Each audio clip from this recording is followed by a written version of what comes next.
Hi everybody. Thank you for joining my presentation about the Continuous Testing Maturity Assessment. My name is Franca and I'm part of the Customer Experience Department and will lead you through this presentation. We have a quite packed agenda. As a start, I want to quickly talk about the definition of continuous testing, what challenges our customers face during their continuous testing journey, and how Tricentis can support you. Then we come to our main topic of the presentation, which is the Continuous Testing Maturity Assessment. I will go a little bit deeper into that and explain what it is, why you should do it, and how it works. And last but not least, I want to give you a little teaser of our ACT framework, which contains all the ingredients for continuous testing in enterprise environments. So let's get started. What is continuous testing? Continuous testing is the process of executing automated tests as part of the software delivery pipeline in order to obtain feedback on the business risks associated with a software release as rapidly as possible. So the most important terms here are already highlighted. For continuous testing, you need automated tests and get feedback on a business risk as fast as possible. But as we all know, it sounds easier than it actually is. Every one of us faces challenges on this journey towards continuous testing. Usually, you can put those challenges in one of the three buckets: people, process, tools.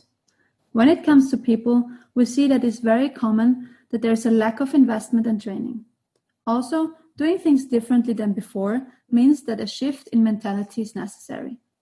Keep doing things the same way just because you have always done them this way is not a good reason. In fact, no reason at all. And changing this behavior, these habits, can be very difficult. Also, to roll out a different approach across a whole organization comes along with organizational changes and with changes in the structure and processes. Organizations struggle with setting up the right processes and defining the right roles and responsibilities. But having all this in place is key. And of course, you need a high level of collaboration to achieve continuous testing. Otherwise, important items like reusability will be very hard to address. And last but not least, tools are of course important as well. They should support your journey, enable you, and fit into your overall tool landscape. I also want to highlight that tools can be an enabler for better collaboration. So to sum things up, the challenges in all those three categories need to be addressed to achieve continuous testing. And not only our customers, but also we as Tricentis realize that. Therefore, we found the recipe for your continuous testing success. On this slide, you can see the Tricentis customer journey. We want to guide our customers towards their desired outcomes. So how do we do that? We give our customers a roadmap to success and underline it with a solid, comprehensive business case. We support with enablement and guidance along this process. And we track and review constantly to ensure your success. We made sure that you achieve the desired results, what you have defined earlier in the first step.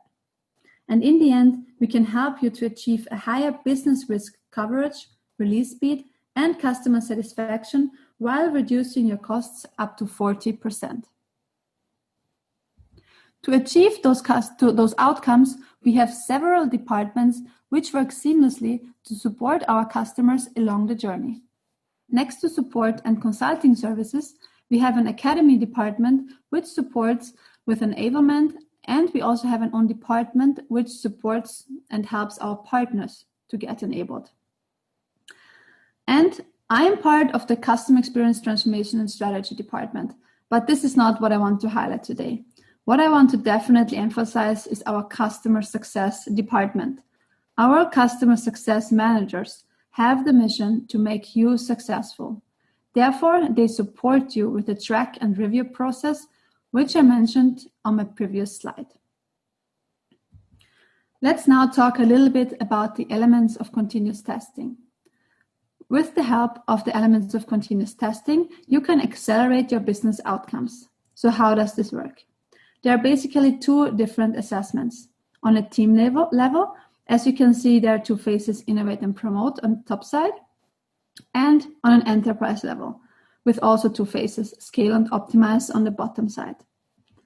Meaning that you can assess the individual teams as well as the organization as a whole.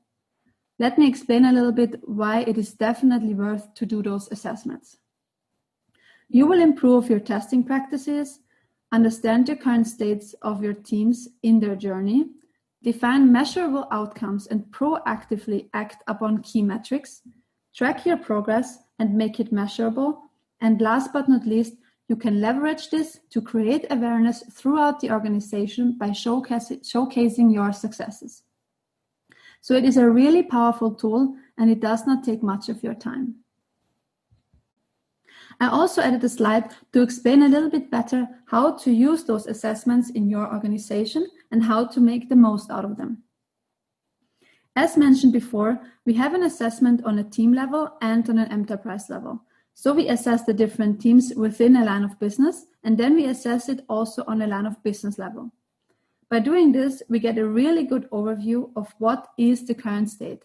And from there, we can define next steps and new focus areas which help you achieving continuous testing on a team and enterprise level. And here you can see a sample result that you get from the assessment. There are some explanations on the top, and when you go down further, you can see on a team level where you're standing. If a box is green, it means you have fulfilled or implemented it. If it's yellow, then it means that you have started working on this area, but there's still room for improvement. And if it is red, then this area didn't get a lot of focus yet or is not implemented at all. Directly under the elements of continuous testing, you can see the suggestions, what the near-term focus for you and your team should be.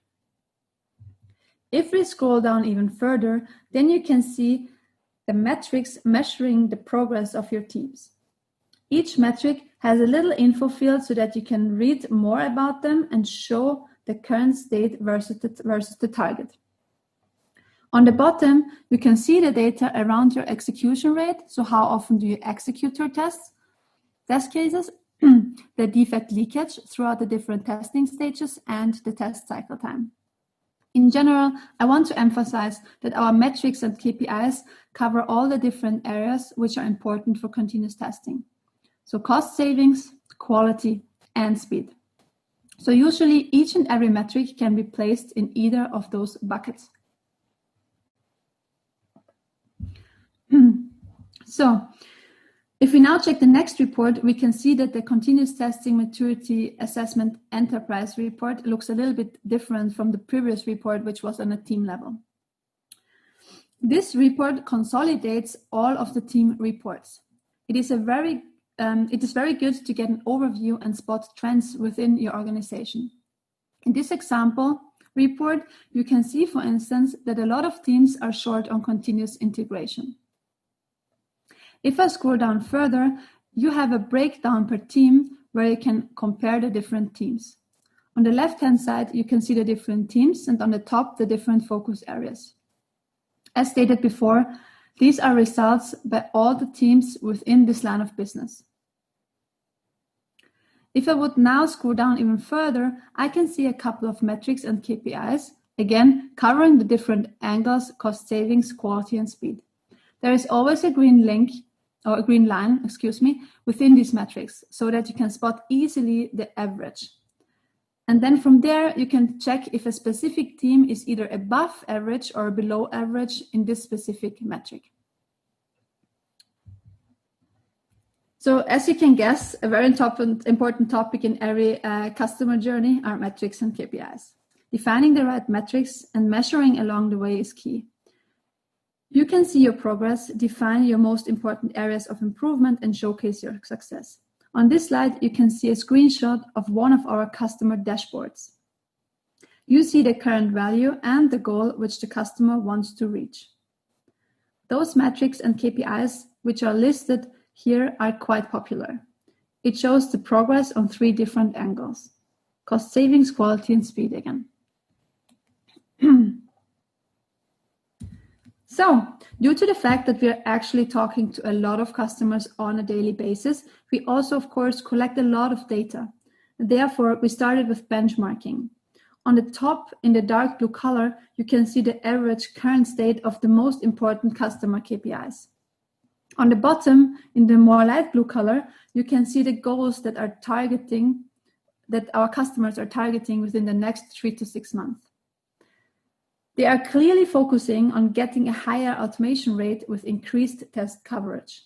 They want to automate test data provisioning and keep the false positive rate as low as possible. On the right side, you can see that our customers also want to test more often to get faster feedback. So through this benchmarking data, we can also give you an indication on where you're standing compared to customers in a similar situation or a similar industry. So now enough me talking about reports and data. Let's come to the assessment process itself. The assessment process is quite straightforward. First, you assess your teams to find out where they're standing. You define key metrics and start collecting data to track progress and success. A very important factor is also the prioritization. You want to design a 3 to 6 month plan with high priority tasks to achieve quick wins. And last but not least, you execute your prioritized tasks. Now let's come to something really exciting, the ACT framework. The ACT framework is the framework when it comes to continuous testing. We cover all the different areas on a team, program, and enterprise level. Plus, things around different areas like testing cycles, enablement, test strategy and roadmap, different value tools, and so on and so forth. Unfortunately, the time is not enough to explain each and every area and icon, but I can assure you that it's worth to check it out online. I posted the link on the left bottom corner, so it's theactframework.com. We also published a white paper. You can also find it on the website. I can highly recommend to sign up and join the community. Very valuable content gets shared, and it will definitely give you a boost on your continuous testing journey. All right, enough me talking for today. If you're interested and if you really like this topic, CTMA, or if you want to do an assessment with your teams or line of business, you can either talk to your customer success manager or go on our website under transcendence.com/contact-us and fill out the form. So just visit the website and scroll down a little bit. And I would really ask you also to select as a reason for contacting the CTMA request. It's easier for us to come back to you as fast as possible. Thank you so much for joining. It was a pleasure to bring you the continuous testing maturity assessment topic a little bit closer. I like to always leave also my email address behind, so feel free to contact me personally with feedback or questions. I'm always happy to help. Thank you.